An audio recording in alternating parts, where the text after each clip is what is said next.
Assalamualaikum warahmatullahi wabarakatuh. Alhamdulillah wa sallallahu ala rasulillah.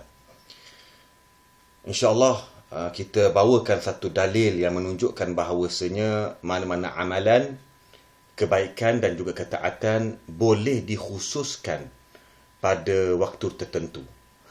Antaranya hadis yang diriwayatkan oleh Al-Imam Al-Hakim rahimahullah di dalam kitabnya yang sangat masyhur, iaitu kitab yang bertajuk Al-Mustadrak, bahawasanya beliau meriwayatkan dengan sanadnya daripada Ja'far bin Muhammad, Ja'far ibnu Muhammad, yang mana Ja'far ibnu Muhammad ini meriwayatkan daripada bapanya, dan bapanya meriwayatkan daripada Ali bin Al-Husain daripada bapanya, iaitu daripada Sayyidina Ali karamallahu wajhah, anna Fatimah binta Nabi sallallahu alaihi wasallam kanat tazuru qabra ammiha Hamzah radhiyallahu anhu kulla jum'atin fatusalli wa tabki indahu.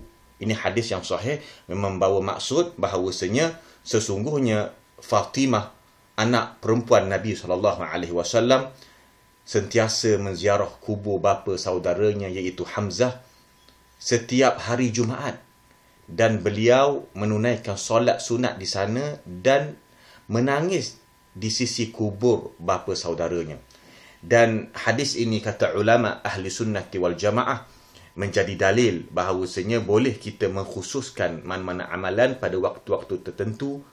Contohnya seperti menziarah kubur pada hari-hari tertentu, ataupun melakukan apa-apa amalan pada waktu-waktu tertentu seperti membaca Yasin pada malam Jumaat dan seumpamanya. Dan dalil ini menjadi hujah menolak dakwaan sonsang golongan Wahabi yang mengharamkan mana-mana amalan yang dikhususkan pada waktu-waktu tertentu. Semoga kita dikekalkan di dalam akidah ahli sunnati wal jamaah dan dilindungi oleh Allah Ta'ala daripada segala fahaman yang bertentangan dengan syarak, seperti fahaman Syiah, Wahabi, Hizbut Tahrir dan lain-lain. Semoga Allah Ta'ala merahmati umat Islam.